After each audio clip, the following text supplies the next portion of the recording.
ጎይታ ኢየሱስ ክርስቶስ ልዕሊ ፍጥረት እዩ ልዕሊ ቤተ ክርስቲያን ወይ ርእሲ ቤተ ክርስቲያን እዩ ርእሲ ፍጥረት እዩ ርእሲ ቤተ ክርስቲያን እዩ እንደገና ድማ ርእሲ ምድሓን እዩ ኢልና ኣብ ሰለስተ ክንመቕልዎ ንኽእል ኢና ማለት እዩ ካብ 15 ክሳብ 23 ዘሎ ክፍሊ ዝሓለፈ ሰሙን ጎይታና ኢየሱስ ክርስቶስ ርእሲ ሞት ልዕሊ ሞት ከም ዝኾነ ሞት ክገዝኦ ከም ዘይከኣለ ሞት ሒዞ ከም ዘይከኣለ ርኢና ኣለና ጎይታና ኢየሱስ ክርስቶስ ምልኪ ኣብ ልዕሊ ኩሉ ከም ዘለዎ ብፍላይ ድማ ምልኪ ኣብ ልዕሊ ሞት ከም ዘለዎ ርኢና ዝሓለፈ ሰሙን ማለት እዩ ሓራይ ሎሚ ክንሪኦ ደልየ ዘለኹ ጥቕሲ ቁፅሪ 19 20 ዳርጋ ብሓንሳእ ተተሓዛየን ቁሩብ ኣብ ቁፅሪ 19 ግዜ ክንወስድ ኢና ብድሕሪና ኣብ ቁፅሪ 20 ክንኣቱ ኢና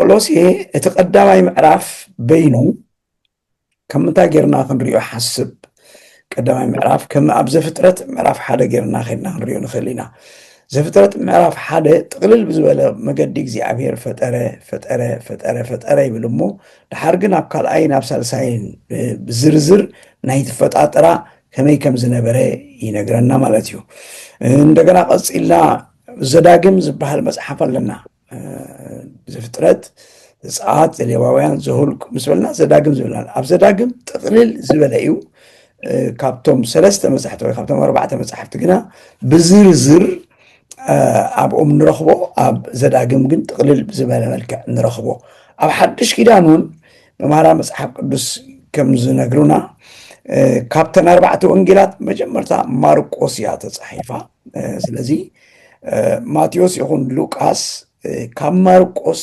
ተለቂሖም እዮም ሓደ ሓበሬታታት ዝብል ስምምዕ ኣሎ መምሃራ መፅሓፍ ቅዱስ እሞ እዛ ምዕራፍ ሓደ ክነንብባ ከለና ጥቕልል ብዝበለት መልክዓ ተፃሒፋ ዘላ 2-3 ምስ ከድና ግና ኣብ ቆሎሴ ነቲ ኣብ ምዕራፍ ሓደ ዝበሎ ክዝርዝሮ ክንረኽቦ ኢና ስለዚ ምናልባት ከይዘርዘርክዎ እንተዳ ይሓልፍ ኣለኹ ኮይኑ ብርግፅ ክዝርዝሮ ይፍትና ኣለኹ ተመሊስና ግን ክንመፅኦ ስለ ዝኾንና ኣብ ዝቕፅል ምዕራፋት ፅቡቅ ጌርና ክንትንትኖ ኢና ሓራይ ሎሚ ክንሪኣ ዘለና ጥቕሲ ቁፅሪ 19 እያ ብዘሎ ምልኣት ኣብኡ ክሓድር ኣቦ ሰሚርዎ ኣሎ እሞ ብኡ ብደም መስቀሉ ገይሩ ሰላም ምስ ገበረ ከዓ ነቲ ኣብ መስቀል ዘሎን ነቲ ኣብ ምድሪ ዘሎን ኣብ ሰማያት ዘሎን ዘበለ ኩሉ ንርእሱ ተዓሪቕዎ እዩ እያ ትብል ክደግማ እየ ብዘሎ ምልኣት ኣብኡ ክሓድር ኣቦ ሰሚርዎ ኣሎ እሞ ብኡ ብደም መስቀሉ ገይሩ ሰላም ምስ ገበረ ከዓ ነቲ ኣብ ምድሪ ዘሎን ኣብ ሰማያት ዘሎን ዘበለ ኩሉ ንርእሱ ተዓሪቕዎ እዩ ሓራይ እታ ቁፅሪ 19-20 ክትፈልየን ዘይትኽእል ዓይነት እየን ምክንያቱ ክፍለያሉ ዘይክእላሉ ምክንያት እታ እሞ ትብል ኣሳሪት እያ መሰጋገሪት ቃል እያ ብዘሎ ምልኣት ኣብኡ ክሓድር ኣቦ ሰሚርዎ ኣሎ ኢሉ 4 ነጥቢ ኣይገበረን እንታይ ደኣ ብዘሎ ምልኣት ኣብኡ ክሓድር ኣቦ ሰሚርዎ ኣሎ እሞ ኢሉ ድሕሪኡ ብደም መስቀሉ ገይሩ ሰላም ምስ ገበረ ከዓ ነቲ ኣብ ምድሪ ዘሎን ኣብ ሰማያት ዘሎን ዘበለ ኩሉ ንርእሱ ተዓሪቕዎ እዩ ሕጂ ቁፅሪ 20 ክገልፅ ስለ ዝደለየዩ ቁፅሪ 19 ቅድም ኣምፂዋ ዘሎ ተሓሳብ ግና ኣብ ቁፅሪ 20 እዩ ዘሎ እቲ ኣብ ቁፅሪ 19 ዘሎ ምክንያት እዩ እቲ ቁፅሪ 20 ግና ይቕረታ እቲ ቁፅሪ 20 ዘሎ ምክንያት እዩ እቲ ኣብ ቁፅሪ 19 ዘሎ ግና መንቀልጥ ምክንያት ወይ ከዓ ነቲ ምክንያቱ እንታይ ከም ዝኾነ እያ ትዛረብ ቁፅሪ 19 ግን ዝኾነ ኮይኑ ግን ቁፅሪ 19 ንበይና ነፂልና ክንሪኣ ኢና ብድሕሪ ምስ ቁፅሪ 20 ክንሪኣ ኢና እዛ ቁፅሪ 19 ዳሓር ኣብ ካልኣይ ምዕራፍ ምስ ኣተና ኣብ ቁፅሪ 9 ድማ ክትመፃና እያ እንደገና ምዕራፍ 2 ቁፅሪ 9 ልክዕ ሓደ እየን ክልቲአን ብዘሎ ምልኣት ኣብኡ ክሓድር ኣቦ ሰሚርዎ ኣሎ እሞ ትብል ኣላ እንደገና ቆሎሴ ምዕራፍ 2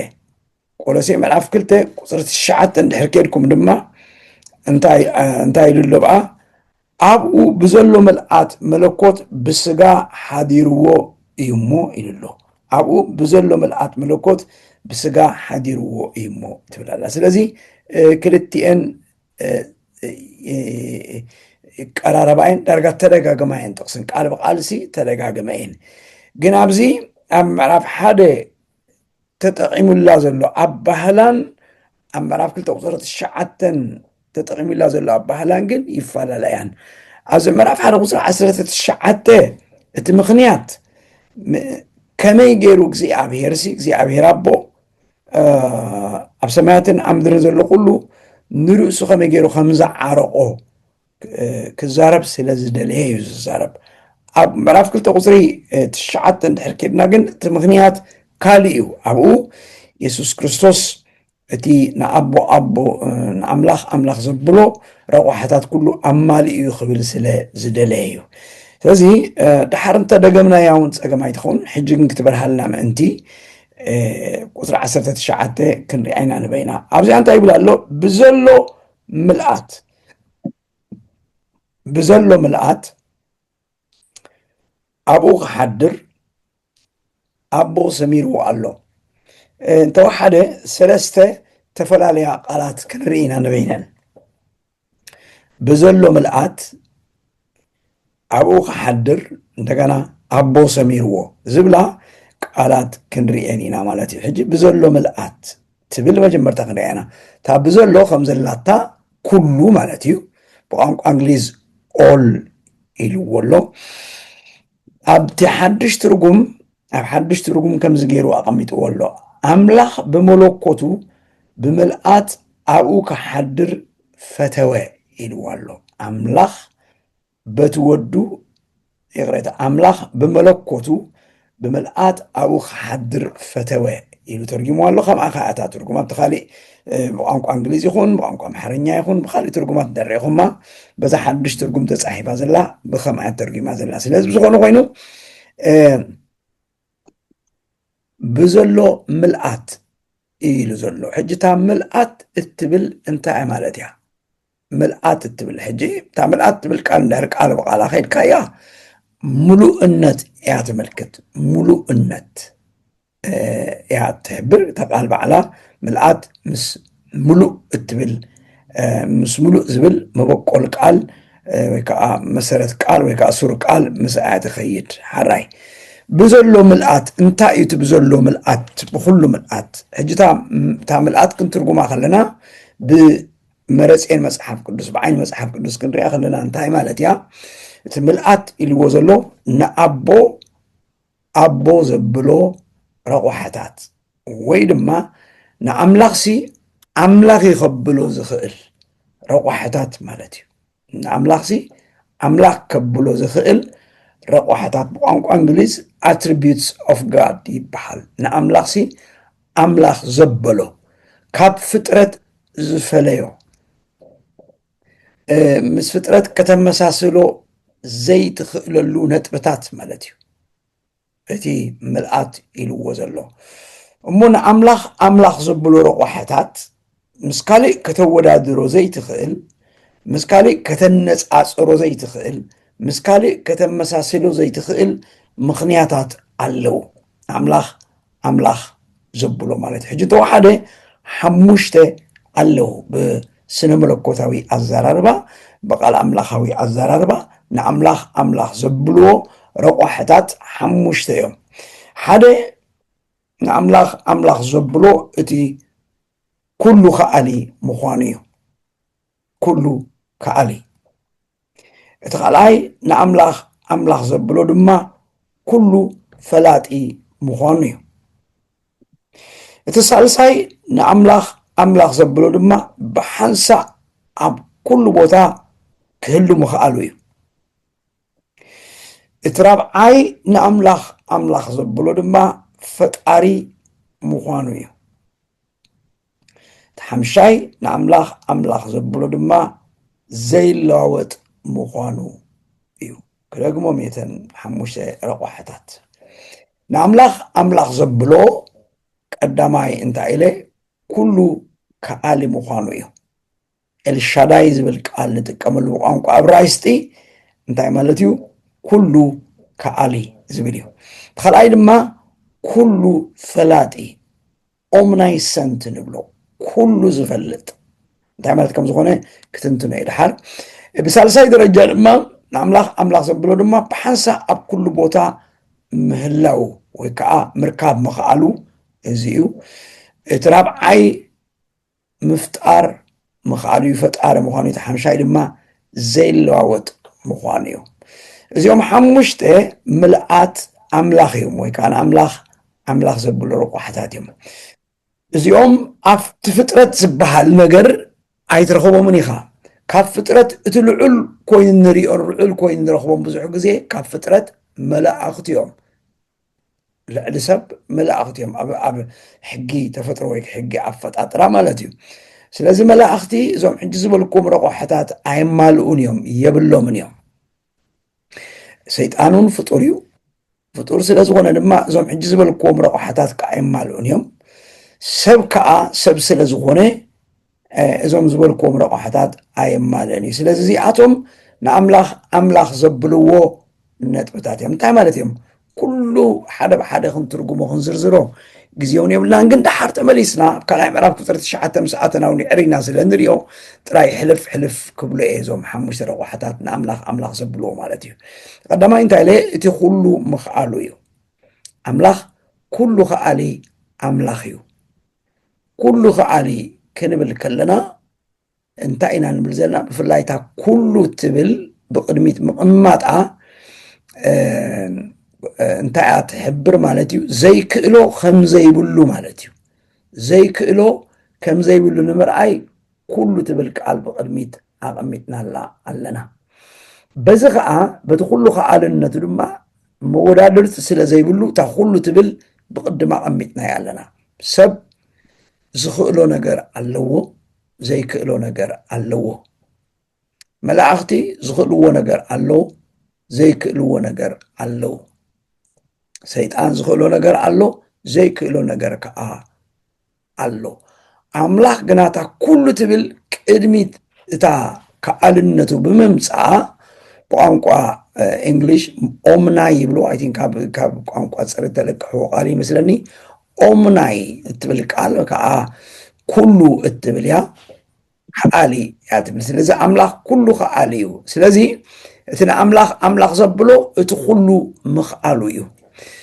ክእለት ዝሓትት ዘበለ ኩሉ ክእለት ዝሓትት ዘበለ ኩሉ ብዓቕሚ ንበሎ ብሓይሊ ንበሎ ዋላ ብኣብስትራክት ብክርአ ዘይከኣል ብክጭበጥ ዘይከኣል ብመንፈሳዊ በልዎ ብኩሉ ዓይነት መገዲ ኣምላኽ ዘይክእሎ ነገር የልቦን ብሓቂ ንኣምላኽ ዶ ዝጨንቆ ነገር ኣሎ እዩ ብሓቂ ንኣምላኽ ዶ ዝሰኣኑ ነገር ኣሎ እዩ ዝብሉ ቃላት ብዙሕ ግዜ ክደጋገሙ ንሰምዖም ኢና ኣብ መፅሓፍ ቅዱስና ምክንያቱ ሓደ ግዜ እቶም ኣብ ብሉይ ኪዳን ይኹን ኣብ ሓድሽ ኪዳን ንረኽቦም ሰባት ምስ ኣምላኽ ክመላለሱ ከለው ወይ ከዓ ምስ ኣምላኽ ክኸዱ ከለው ክጓዓዙ ከለው ኣብ ሓደ ዘይከኣል ኩነታት ወይ ድማ ኣብ ሓደ ዘይከኣል ህሞት ይኣትዉ እሞ እዚስ ከመይ ጌርካ ይከኣል ክብሉ ከለው ብዙሕ ግዜ ዝረኽብዎ ምላሽ እንታይ እዩ ንኣምላኽ ዝሰኣኖ ነገር የልቦን ዝብል እዩ ንኣምላኽ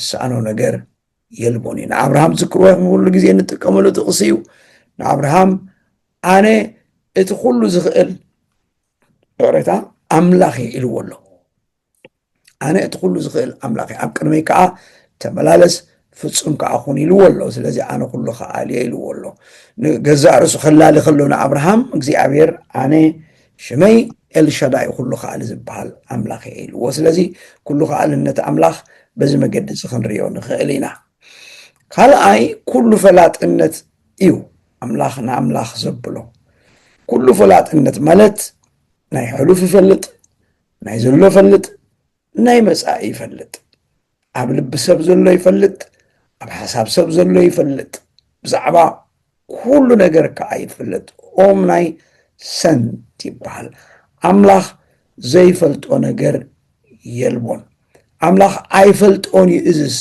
ክንብሎ ንኽእል ዋላ ሓንቲ ነገር ይብልናን እሱ ሽሙ ኩሉ ፈላጢ ኣምላኽ እዩ ኩሉ ፈላጢ ኣምላኽ እዩ ስለዚ በዚ እቲ ንኣምላኽ ኣምላኽ ዘብሎ ረቋሒ ኣለዎ ማለት እዩ ሰብ ፍልጠቱ ድሩት እዩ መላእኽቲ ፍልጠቶም ድሩታት እዮም ሰይጣን ፍልጠቱ ድሩት እዩ ኣምላኽ ግና ዘይፍለጥ ደረት ኣልቦ ዝኾነ ፍልጠት يزلو كبتصح كጨበጥ ዘይከኣል ሓደ ግዜ ጳውሎስ ሻብናይ ምዕራፍ ብዛዕባ እግዚኣብሔር ብዛዕባ ጎይታ ኢየሱስ ክርስቶስ ኣብ ሻብዓይ ምዕራፍ ከጠቃልል ከሎ ኣብ ሮሜ ወዳጄ ማዓሙቕ ሃብቲ ኣምላኽን ፍልጠቱን ክንደይ ብኣሰረ ኣሰር ዘይርከብ እዩ መገዱ ኢልዎ ኣሎ። ክትፈልጦ ኣይትኽእልን ኢኻ ኣምላኽ ክትፈልጦ ንሱ ክፈቅድ ኣለዎ ምእንቲ ክፍለጥ እንተዘይልዎ ግና ኣምላኽ ንሱ ኩሉ ይፈልጥ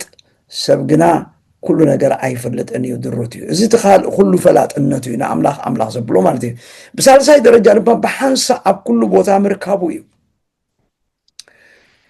ኣምላኽ ሕጂ እዚኣ ቃል ኣምላኽ ክንዛረብ ከለና ምሳና ኣሎ። ኣብ ኤርትራ ኣብ እስር ቤት ዘለው ምስኣቶም ኣሎ፣ ሕጂ ምስኣቶም ኣሎ። ኣብ ኣሜሪካ ንኣብነት ሕጂ ለይቲ ድቃሶም ደቂሶም እዮም ዘለው ኣብኡ እውን ኣሎ። ሓንሳሲ ኣብ ኩሉ ቦታ ክርከብ ዝኽእል ኣምላኽ ጥራይ እዩ። ኣብ ሓንቲ ሰዓት፣ ኣብ ሓንቲ ህሞት፣ ኣብ ሓንቲ ኩነታት ኣብዚኣ ኮንካ ክትፅሊ ከለኻን ኣብ ኣስመራ ኮንካ ክትፅሊ ከለኻን ኣብ ኣውስትራልያ ኮንካ ክትፅሊ ከለኻን ንኩሉኻ ብሓንሳእ ክሰምዕ ዝኽእል ኣምላኽ እዩ። ኣብዚኣ ምሳኻ ኣለኹ ይብለካ፣ ኣብ ኣሜሪካ ኮይኑ ምሳኻ ኣለኹ ይብል፣ ኣብ ጀርመን ኮይኑ ምሳኻ ኣለኹ ይብል። ንኩልኻ ከምዚ ክገብር ዝኽእል የልቦን። ሰብ ድሩት እዩ። ሰብ ኣብ ሓንቲ ቦታ ጥራይ ክህሉ ዝኽእል። መላእኽቲ እውን ድሩታት እዮም፣ ኣብ ሓደ ቦታ እዮም ዝለኣኹ መልእኽቲ ሒዞም። ሰይጣን እውን ኣብ ሓንቲ ቦታ ድሩት እዩ። ብሓንሳ ኣብ ኩሉ ቦታ ስለ ዘይርከብ ግን ልኡኻት እዩ ዝሰድድ፣ መናፍስቲ ይሰድድ ማለት እዩ። እሶም ልኡኻት ናቱ እዮም። ኣምላኽ ግና መላእኽቲ ኣይድልዮን እዩ። ብሓንሳ ኣብ ኩሉ ቦታ ክርከብ ዝኽእል ኣምላኽ እዩ። እዚ ሰለስተ። እቲ ራብዓይ ድማ ንኣምላኽ ኣምላኽ ዘብሎ ረቓሕ ድማ እንታይ እዩ? እቲ ብሓንሳ ይቕረታ፣ እቲ ራብዓይ ንኣምላኽ ኣምላኽ ዘብሎ ድማ እቲ ፈጣሪ ምዃኑ እዩ። ኣምላኽ ፈጣሪ እዩ። ንኣምላኽ ክፈልጥዎ ብዙሓት ሰባት ኣምላኽ ኣርኤኒ ኢሎም ይምግቱኻ እዮም። ኣምላኽ ኣበሎ ኢሎም ይምግቱኻ እዮም። ኣምላኽ መዓሲ ተፈጢሩ ይብሉኻ እዮም። መዓሲ ነይሩ ይብሉኻ እዮም። እንድሕር ኣምላኽ ክፍለጥ ዝከኣል ኮይኑ መጀመርትኡ ክፍለጥ ዝከኣል መወዳእቱ ክፍለጥ ዝከኣል እንተደኣ ኮይኑ ኣምላኽ ፈጣሪ ኣይኮነን። ፈጣሪ እዩ ዘብሎ እንታይ ስለ ዝኾነ እዩ? ክፍጠር ስለ ዘይከኣል እዩ። ክፍጠር ስለ ዘይከኣል እዩ። ንሱ ይፈጥር እምበር ኣይፍጠርን እዩ። ኣምላኽ ፈጣሪ እዩ። እቲ ሓምሻይን ናይ መወዳእታና ኣምላኽ ዘብሎ ድማ ዘይቅየር ዘይለዋወጥ ምዃኑ እዩ። ምስ ምንዋሕ ግዜ፣ ምስ ምንዋሕ ዘበናትን ዓመታትን፣ ምስ ምልውዋጥ ኩነታት፣ ምስ ምልውዋጥ ኩነታት ኣየር በልዎ፣ ምስ ዝኾነ ይኹን ዓይነት ግዜ ዘይለዋወጥ ኣምላኽ እዩ። ኣነ ኣይልወጥን እየ ኢሉ እግዚኣብሔር ገዛ ርእሱ ክላል ከሎ ኣቱም ደቂ ያዕቆብ ዘይጠፋእኹም ኣነ ስለ ዘይልወጥ እየ ኢሉ። ስለዚ እዚ እንታይ እዩ ዘርእየና? ወይ ከዓ እዚ ከዓ እንታይ እዩ ዝሕብረና? ኣምላኽ እዞም ረቑሓታት እዚኣቶም ስለ ዘለዎ ኣምላኽ ተባሂሉ ኣሎ።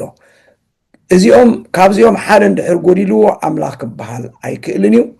ንኣምላኽ ግና ኣምላኽ ዘብሎ ምልኣት እዚ እዩ። እሞ ናብ ጥቕስና ንመለስ። ሕጂ ምዕራፍ 1 ቁፅሪ 19 ብዘሎ ምልኣት ማለት እዩ። ሕጂ ስለዚ እቲ ኣምላኽ ዘብሎ ረቑሓታት ወይ ከዓ ምልኣት ንበሎ በዚ ቃል መሰረት ኣብኡ ክሓድር፣ ኣብኡ ኢልዎ ዘሎ ኣመልካት እዩ። ንመን እዩ? ንኢየሱስ ክርስቶስ እዩ። ኣብኡ ክሓድር፣ ኣብ መን ክሓድር? ኣብ ኢየሱስ ክርስቶስ ክሓድር ማለት እዞም ሕጂ ዝበልክዎም 5 ምልኣት ብምሉኣቶም እዞም ዝረቑሕክዎም ብምሉኣቶም ሲ ኣብ ኢየሱስ ክርስቶስ ክሓድር፣ ኣብኡ ክሓድር ኢልዎ ኣሎ። ሕጂታ ምሕዳር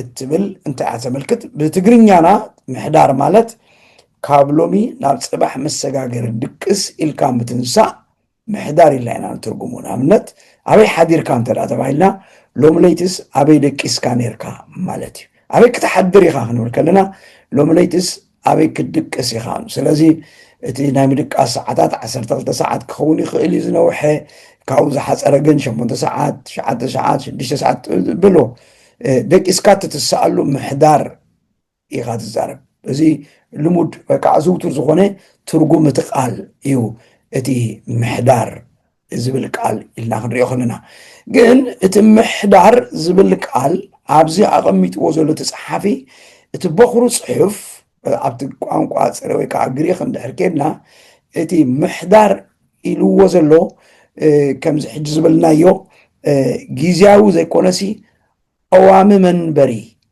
ቀዋሚ ምንባር ዘመልክት ነገር እዩ ቀዋሚ ምንባር ወይ ከዓ ቀዋሚ ምህላው ዘመልክት ቃል እዩ እቲ ምሕዳር ዝብል እምበር ከምዚ ኣነ ንስኻትኩም ድቅስ ኢልና ንትሱ ኣይኮነን ሓደ ግዜ ትዝክሩ እንዲኹም ኣብ ወንጌል ሉቃስ ናይ መወዳእታ ምዕራፍ 23 እንዲመስለን ተዘይተጋጊየ መወዳእታ ምዕራፍ እቶም ንኤማሁስ ዝኸዱ ዝነበሩ ሰባት ክጓዓዝ ከሎ ጎይታ ኢየሱስ ክርስቶስ ምስኣቶም ክኸይድ ፀኒሑ ከይዱ ሓብ መገዲ ምስ በፅሑ መዓዲ ተቐሪቡ ምሸት ስለ ዝነበረ ንዓ ምሳና እቶሞ ምሳና ሕደር ኢሎሞ ብካሊእ ኣዘራርባ ምሳና ደቅስ መዕረፊ ኣለና የሚሎሞ ነይሮም ምሕዳር በቲ መልክዕቲ እዩ ዘመልክት ማለት እዩ ኣብዚ ግን እታ ምሕዳር ጊዜያዊ ምህላው ዘይኮነሲ ነባራዊ ምህላው ኩሉ ሻዕ ምህላው ቀፃሊ ምህላው እያ እተመልክት እዛ ኣብዚኣ ምሕዳር ኢልዋ ዘሎ ኣብ ወንጌል ዮሃንስ ምዕራፍ 1 ቁፅሪ 14 ኸይድና እንድሕር ኣንቢብናያ ልክዕ እዛ ምሕዳር እትብል ቃል ምስኣ ትተሓዝ ጥቕሲ ኣላትና እንታይ እያ ትብል እቲ ቃል ስጋ ኾነ ፀጋን ሓቅን መሊእዎ ከዓ ኣባና ሓደረ ትብል ቃል ኣላ ኣባና ሓደረ ሕጂ እዛ ምሕዳር እዚኣ ዮሃንስ 1:14 እዛ ምሕዳር እዚኣ እንታይ እያ ትመስል ከምዚ ሓደ ለይቲ ኣባና ሓዲሩ ደቂሱ ሓዲሩስ ተሲኡ ሕጂ ግን የለን እያ ተመልክት ኣብቲ በኹሩ ፅሑፍ ግና እንታይ እያ ትብል መስለኩም ተሓደረ ኣብቲ ብፍላይ ቋንቋ እንግሊዝ ታበርናክል ማለት ድንኳኑሲ ሰፈሩሲ ኣባና ገበረ እያ መዕረፊኡ መንበሪኡ ወይ ከዓ መሕደሪኡሲ ኣባና ገበረ ማለት እያ እተመልክት ምክንያቱ ንእስራኤል እንታይ ኢሉ ነይሩ እግዚኣብሔር ኣነ ኣብ ማእከልኩም ምእንቲ ክሓድር ኢልዎም ኣብ ማእከልኩም ምእንቲ ክሓድር ብካልእ ቋንቋ ኣብ ማእከልኩም ምእንቲ ክነብር እንታይ ስርሑለይ ኢልዎም ነይሩ ንዓይ ዝኸውን ዳስ ስርሑለይ ንዓይ ዝኸውን ቤት ስርሑለይ ኢልዎም ነይሩ ስለዚ ንዑ ዝኸውን ታቦት ሰሪሖም ነይሮም ስለዚ ኣብቲ ታቦት ይሓድር ነይሩ ዝብል ቃል ኣለና ስለዚ እቲ ምሕዳር ዝበሃል ቀፃሊ ህላወ ዘመልክት እምበሪ ሓንሳብ ሓደ ለይቲ ዝተወሰነ ሰዓታት ኣይኮነን ወይ ከዓ ንግዚኡ ኣይኮነን እንታይ ደኣ ሙሉእ ብሙሉእ ንኩሉ ሻዕ እያ እትብል ስለዚ እታ ጥቕሲ ናብኣ ክምለስ ብዘሎ ምልኣት ኣብኡ ክሓድር ማለት እቲ ንኣምላኽ ዘብሎ ረቑሕታት እቲ ንኣምላኽ ዘብሎ መመላእታታት ብምሉእሲ ኣብ ኢየሱስ ክርስቶስ ክህሉ ኣብ ኢየሱስ ክርስቶስ ክነብር ንግዚኡ ዘይኮነስ ኩሉ ሰዕ ኣብኡ ክነብር እያ እንታይ ገይርዎ ኣሎ ኣቦ ሰሚርዎ ኣሎ ኣብኡ ክሓድር ሕጂታ ክሓድር መጀመርታ ያው ሕጂ ከምቲ ኩሉ ግዜ ዝብለኩም ቆሎሴ ክነፅንዕ ከለና ኣብ ማሕበር ቆሎሴ ተላዒሉ ንዝነበረ ስሕተት ትምህርቲ ንዕኡ ንምቕላስ ንዕኡ ንምዕራይ ወይ ከዓ ንዕኡ ንምፍሻል እዩ ጳውሎስ እዛ መልእኽቲ እዚኣ ፅሒፍዋ እንታይ ዝብል ትምህርትታት ተቀላቂሉ ስለ ዝነበረ እዩ ኢየሱስ ክርስቶስ ፍጹም ኣምላኽን ፍጹም ሰብን ኣይኮነን ዝብል ነገር ክናፈስ ስለ ዝጀመረ እዩ ብፍላይ ድማ ትኸምኡ ዝገበሮ እንታይ እዩ እቲ ኢየሱስ ክርስቶስ ብስጋ ምምፁ ወይ ከዓ ብስጋ ምግላፁ ከም ፍጡር ወይ ከም ንኡስ ኣምላኽ ወይ ካብ መላእኽቲ ቁሩብ ዕብይ ዝበለ ገይሮም ክርእይዎ ጀሚሮም ስለ ዝነበሩ እዮም። ስለዚ ፍጹም ኣምላኽ ኣይኮነን ንዝብል ሓሳብ ንዓቶም ንኽምልስ እዩ። ስለዚ ብዘሎ ምልኣት ክብል ከሎ እንታይ እዩ ዝብል ዘሎ ማለት እዩ?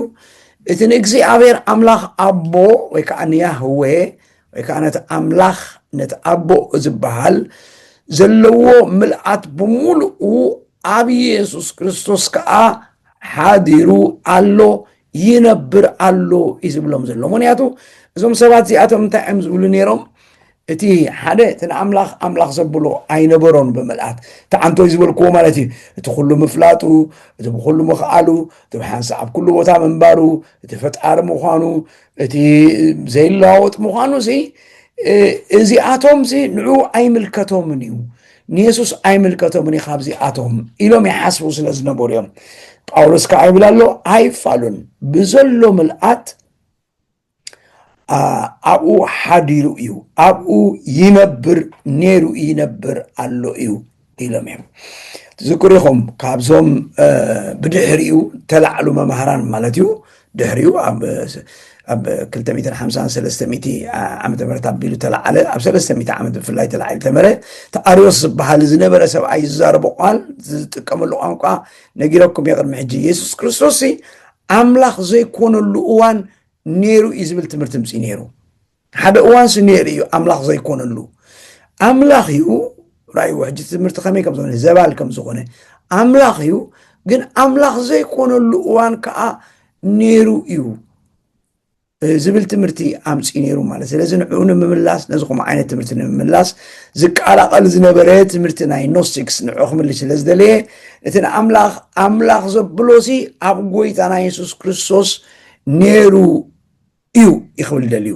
ኣብኡ ሓዲሩ እዩ፣ ቴምፖራሪ ዘይኮነ ፐርማነንት፣ ንግዚኡ ዘይኮነስ ብቐዋምነት ንኹላሳዕ ብዘይምቁራፅ ኣብኡ ሓዲሩ እዩ፣ ኣብኡ ይነብር ነይሩ እዩ። እዚ ድማ ይኽብል ደሊ ጳውሎስ፣ እዚ ድማ ካበይ ክጅምሮ ደሊ መስልኩም? ካብ ዘለኣለምነት ክጅምሮ ደልዩ። ካብ ዘለኣለምነት ኢየሱስ ክርስቶስ ኣብዚ ምድሪ ምስ መፀ ካብ ማርያም ተወሊዱ ክሳዕ ወዲ 30 ዓመት ዝኸውን ሰብ ኮይኑ 30 ዓመት ኮይኑ ግና ክጥመቕ ናብ ርባ ዮርዳኖስ ምስ ከደ መንፈስ ቅዱስ ምስ ወረዶ ሽዑ እዩ መለኮታውነት ወይ ከዓ ኣምላኽነት ለቢሱ ዝብል ትምህርቲ እውን ይቀላቀል ስለ ዝነበረ ኣይፋሉን። ቅድሚ ናብኡ ምዃኑ እውን ንሱ ኣምላኽ እዩ ነይሩ። ናብ ማርያም ናብ ቅድስቲ ድንግል ማርያም ቅድሚ ምምፅኡ ስጋ ቅድሚ ምልባሱ ኢንካርኔት ኮይኑ ብስጋ ቅድሚ ምግላፁ ከይተረፈ ኣምላኽ እዩ ነይሩ ክብል ስለ ዝደለየ ጳውሎስ ክሓድር ዝብሎ ዘሎ ሕጂ ኣይኮነን ኣምላኽ ኮይኑ ካብ ቀደም ኣምላኽ እዩ ነይሩ ክብሎም ይደሊ ነይሩ። ብዘሎ ምልኣት